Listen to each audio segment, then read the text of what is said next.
ओम श्री गणेशाय नमः। ओम श्री शाम्ब शिवाय नमः। ओम श्री गणेशाय नमः। महर्षि वेदव्यास प्रणीत श्री शिव महापुराण। हर हर महादेव। महापुराण के सीरीज में आपका स्वागत है। शिव महापुराण को 7 संहिताओं और 11 खंडों में बांटा गया है, जिन्हें अलग अलग एपिसोड में बांटकर सुनाया जाएगा। फिलहाल इस एपिसोड में आप सुनेंगे श्री शिव महापुराण का महात्म्य। श्री शिव महापुराण महात्म्य। अथ प्रथमो अध्याय। सौनक जी के साधन विषयक प्रश्न करने पर सूत जी का उन्हें शिव महापुराण की महिमा सुनाना। श्री सौनक जी बोले, हे महाज्ञानी सूत जी, संपूर्ण सिद्धांतों के ज्ञाता हे प्रभु, मुझसे पुराणों की कथाओं के सार तत्व का विशेष रूप से वर्णन कीजिए। सदाचार, भगवत भक्ति और विवेक की वृद्धि कैसे होती है तथा साधु पुरुष किस प्रकार अपने काम, क्रोध आदि मानसिक विकारों का निवारण करते हैं। इस घोर कलयुग में जीव प्रायः आसुर स्वभाव के हो गए हैं। उस जीव समुदाय को शुद्ध अर्थात देवी संपत्ति से युक्त बनाने के लिए सर्वश्रेष्ठ उपाय क्या है? आप इस समय मुझे ऐसा कोई शाश्वत साधन बताइए जो कल्याणकारी वस्तुओं में भी सबसे उत्कृष्ट एवं परम मंगलकारी हो तथा पवित्र करने वाले उपायों में भी सर्वोत्तम पवित्र कारक उपाय हो। तात वह साधन ऐसा हो जिसके अनुष्ठान से शीघ्र ही अंतःकरण की विशेष शुद्धि हो जाए तथा उससे निर्मल चित्त वाले पुरुष को सदा के लिए शिव जी की प्राप्ति हो जाए। महाज्ञानी सूत जी बोले, हे मुनि श्रेष्ठ सौनक, आप धन्य हैं। आपके हृदय में पुराण कथा सुनने के प्रति विशेष प्रेम एवं लालसा है, इसलिए मैं शुद्ध बुद्धि से विचार कर परम उत्तम शास्त्र का वर्णन करता हूँ। हे वस्त, संपूर्ण शास्त्रों के सिद्धांत से संपन्न, भक्ति आदि को बढ़ाने वाले, भगवान शिव को संतुष्ट करने वाले तथा कानों के लिए रसायन स्वरूप दिव्य पुराण का श्रवण कीजिए। यह उत्तम शिव पुराण काल रूपी सर्प से प्राप्त होने वाले महान त्रास का विनाश करने वाला है। हे मुने, पूर्व काल में शिव जी ने इसे कहा था। गुरुदेव व्यास जी ने सनत कुमार मुनि का उपदेश पाकर कलयुग के प्राणियों के कल्याण के लिए बड़े आदर से संक्षेप में इस पुराण का प्रतिपादन किया है। हे मुने, विशेष रूप से कलयुग के प्राणियों की चित्त शुद्धि के लिए इस शिव पुराण के अतिरिक्त कोई अन्य साधन नहीं है। हे मुने, जिस बुद्धिवान मनुष्य के पूर्व जन्म के बड़े पुण्य होते हैं, उसी महाभाग्यशाली व्यक्ति की इस पुराण में प्रीति होती है। यह शिव महापुराण परम उत्तम शास्त्र है। इसे इस भूतल पर भगवान शिव का वाग्यमय स्वरूप समझना चाहिए और सब प्रकार से इसका सेवन करना चाहिए।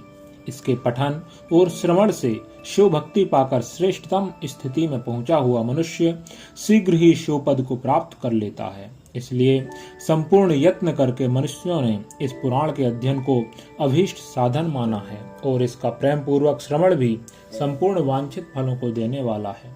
भगवान शिव के इस पुराण को सुनने से मनुष्य सब पापों से मुक्त हो जाता है तथा बड़े बड़े उत्कृष्ट भोगों का उपभोग करके अंत में शिवलोक को प्राप्त कर लेता है।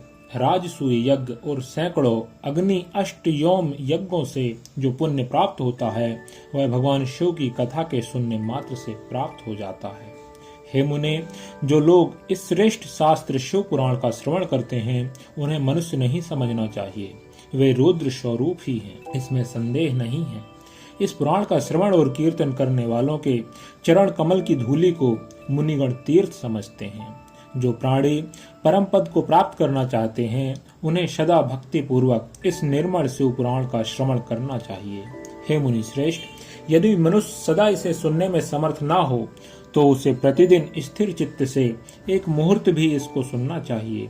हे मुनि, यदि मनुष्य प्रतिदिन सुनने में भी असक्त हो तो उसे किसी पवित्र महीने में इस शिव पुराण का श्रवण करना चाहिए। जो लोग एक मुहूर्त, उसका आधा, उसका भी आधा अथवा क्षण मात्र भी इस पुराण का श्रवण करते हैं, उनकी दुर्गति नहीं होती।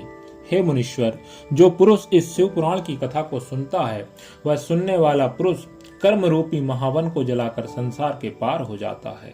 हे मुनि, सभी दानों और सभी यज्ञों से जो पुण्य मिलता है, वह फल भगवान शिव के इस पुराण को सुनने से निश्चल हो जाता है। हे मुने, विशेषकर इस कलिकाल में तो शिव पुराण के श्रवण के अतिरिक्त मनुष्यों के लिए मुक्तिदायक कोई अन्य श्रेष्ठ साधन नहीं है। शिव पुराण का श्रवण और भगवान शंकर के नाम का संकीर्तन दोनों ही मनुष्यों को कल्प वृक्ष के समान सम्यक फल देने वाले हैं, इसमें संदेह नहीं है। कलयुग में धर्म आचरण से शून्य चित्त वाले दुर्बुद्धि मनुष्यों के उद्धार के लिए भगवान शिव ने अमृत रस स्वरूप शिवपुराण की उद्भावना की है। अमृत पान करने से तो केवल अमृत पान करने वाला ही मनुष्य अजर और अमर होता है, किंतु भगवान शिव का यह कथामृत संपूर्ण कुल को ही अजर अमर कर देता है। इस शिवपुराण की परम पवित्र कथा का विशेष रूप से सदा ही सेवन करना चाहिए, करना ही चाहिए, करना ही चाहिए। इस शिवपुराण की कथा के श्रवण का क्या फल कहूँ। इसके श्रवण मात्र से भगवान सदा से उस प्राणी के हृदय में विराजमान हो जाते हैं।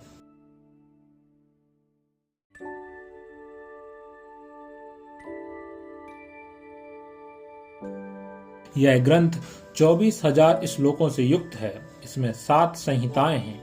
मनुष्य को चाहिए कि वह भक्ति, ज्ञान और वैराग्य से भली भांति संपन्न हो, बड़े आदर से इसका श्रवण करें। पहली विद्वेश्वर संहिता, दूसरी रुद्र संहिता, तीसरी सतरुद्र संहिता, चौथी कोटि रुद्र संहिता और 5वीं उमा संहिता कही गई हैं। छठी कैलाश संहिता और 7वीं वायवी संहिता। इस प्रकार इसमें 7 संहिताएं हैं। 7 संहिताओं से युक्त यह दिव्य शिव पुराण परम ब्रह्म परमात्मा के समान विराजमान है और सबसे उत्कृष्ट गति प्रदान करने वाला है। जो मनुष्य 7 संहिताओं वाले इस शिव पुराण को आदर पूर्वक पूरा पढ़ता है, वह जीवन मुक्त कहा जाता है। हे मुने, जब तक इस उत्तम शिव पुराण को सुनने का सुअवसर नहीं प्राप्त होता, तब तक अज्ञानवश प्राणी इस संसार चक्र में भटकता रहता है। भ्रमित कर देने वाले अनेक शास्त्रों और पुराणों के श्रवण से क्या लाभ है, जबकि एक शिव पुराण ही मुक्ति प्रदान करने के लिए गर्जना कर रहा है। जिस घर में इस शिव पुराण की कथा होती है, वह घर तीर्थ स्वरूप ही है और उसमें निवास करने वालों के पाप यह नष्ट कर देता है। हजारों अश्वमेध यज्ञ और सैकड़ों वाजपेयी यज्ञ शिव पुराण की 16वीं कला की भी बराबरी नहीं कर सकते।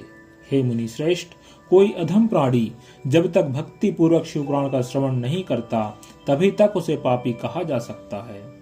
गंगा आदि पवित्र नदियां जो मुक्तिदायिनी हैं, सप्तपुरियां तथा गयादि तीर्थ इस शिव पुराण की समता कभी नहीं कर सकते।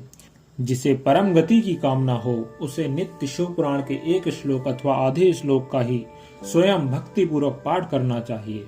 जो निरंतर अर्थ अनुसंधान पूर्वक इस शिव पुराण को बांचता है अथवा नित्य प्रेम पूर्वक इसका पाठ मात्र करता है, वह पुण्यात्मा है, इसमें संशय नहीं है। जो उत्तम बुद्धि वाला पुरुष अंत काल में भक्ति पूर्वक इस शिव पुराण को सुनता है, उस पर अत्यंत प्रसन्न हुए भगवान महेश्वर उसे अपना पद अर्थात अपना धाम प्रदान करते हैं। जो प्रतिदिन आदर पूर्वक इस शिव पुराण का पूजन करता है, वह इस संसार में संपूर्ण भोगों को भोग कर अंत में भगवान शिव के पद को प्राप्त कर लेता है। जो प्रतिदिन आलस्य रहित हो, रेशमी वस्त्र आदि के वेष्टन से इस शिव पुराण का सत्कार करता है, वह सदा सुखी होता है। यह शिव पुराण निर्मल तथा शैवों का सर्वस्व है। इहलोक और परलोक में सुख चाहने वाले को आदर के साथ प्रयत्न पूर्वक इसका सेवन करना चाहिए। यह निर्मल एवं उत्तम शिव पुराण धर्म, अर्थ, काम और मोक्ष रूप चारों पुरुषार्थों को देने वाला है। अतः सदा प्रेम पूर्वक इसका श्रवण एवं विशेष रूप से पाठ करना चाहिए। वेद, इतिहास तथा अन्य शास्त्रों में यह शिव पुराण विशेष कल्याणकारी है, ऐसा मुमुक्षु जनों को समझना चाहिए। यह शिव पुराण आत्म तत्वज्ञों के लिए सदा सेवनीय है, सत्पुरुषों के लिए पूजनीय है, तीनों प्रकार के तापों का शमन करने वाला है, सुख प्रदान करने वाला है तथा ब्रह्मा, विष्णु, महेश आदि देवताओं को प्राणों के समान प्रिय है। ऐसे शिव पुराण को मैं प्रसन्न चित्त से सदा वंदन करता हूँ। भगवान शंकर मुझ पर प्रसन्न हो और अपने चरण कमलों की भक्ति मुझे प्रदान करें। वंदे शिव पुराणम हि सर्वदाहं प्रसन्नधिः शिवः प्रसन्नतां यायाद दद्यात् सौपद्यो रतिम्। इति श्री स्कांदे महापुराणे शिव पुराण महात्म्ये तन्महिम वर्णनम नाम प्रथमो अध्यायः। ओम नमः शिवाय। ओम श्री शाम्ब शिवाय नमः।